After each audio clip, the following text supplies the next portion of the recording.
Welcome to my YouTube channel Raunak Ansari study channel पर। आज की इस वीडियो में हम पढ़ेंगे मीर तकी मीर की हालात ज़िंदगी और मीर तकी मीर की गज़लगोई के बारे में। मीर तकी मीर आगरे में पैदा हुए थे। उनके बाप एक दरवेश सिफत शख्स थे। मीर ने नौउम्री ही थी कि बाप का इंतकाल हो गया। घर में कोई दौलत नहीं थी, कुछ ख़ानदानी झगड़े भी थे। इसलिए मीर दिल्ली आकर अपने सौतेले मामू और मशहूर शायर सिराजुद्दीन अली ख़ां आरज़ू के यहाँ रहने लगे। आरज़ू अपने वक्त के बड़े रईस और फ़ारसी उर्दू के आलिम और शायर थे। उनके यहाँ रहने से मीर को कुछ न कुछ फ़ायदा ज़रूर पहुँचा होगा, लेकिन दोनों का निबाह देर तक न हो सका। मीर को आरज़ू का घर भी छोड़ना पड़ा। वो बरसों दिल्ली में मारे फिरते रहे। कभी कभी किसी रईस की मुलाजिमत की तो कुछ दिन आराम से गुज़रे, लेकिन अपने मिजाज के आज़ादी और खुददारी के बायस मीर कहीं जम कर ना रह सके। फिर उन्होंने दिल्ली में रहना मुश्किल जानकर लखनऊ की राह ली।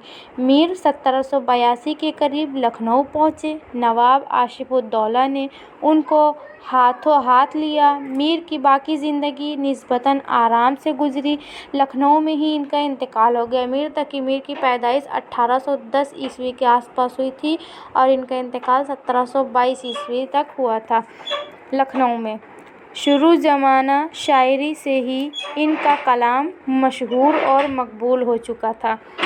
ये एक बहुत बड़े शायर। ये सूरत आज भी बाकी है और अक्सर लोग मीर को उर्दू का सबसे बड़ा शायर भी कहते हैं।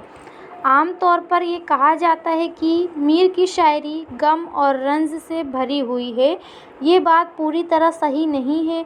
मीर की बड़ाई उसी बात में है कि गमगीनी और रंजीदगी के साथ साथ उन्होंने ज़िंदगी के दूसरे पहलुओं को भी अपनी शायरी में इतनी ही खूबी से जगह दी है जिस खूबी से वो रंज व गम की बात करते हैं। मीर को हंसने का भी फ़न आता है और सबसे बड़ी बात ये है कि वो अपने आप पर भी हंसना चाहते हैं। उनकी शायरी बज़ाहिर हर सादा है, लेकिन उसके अंदर बहुत गहराई और पुख्तगी भी है।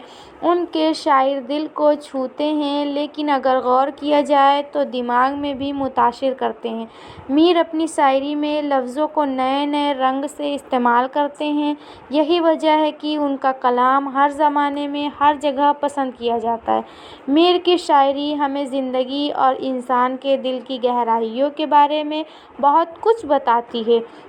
वो सरसरी बातें कहकर हमारा दिल नहीं बहलाते, वो ज़िंदगी को हर रंग में देखते और बरतते हैं। और इसी तरह शायरी का भी हम तमाम खूबियों को भरपूर तरीके से अपने कलाम में जगह देते हैं। मीर तकी मीर एक बहुत बड़े शायर थे। उनकी हालत ज़िंदगी को आज हमने पढ़ा।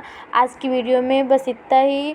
और अच्छे से वीडियोस देखने के लिए please like and subscribe my YouTube channel. Thank you.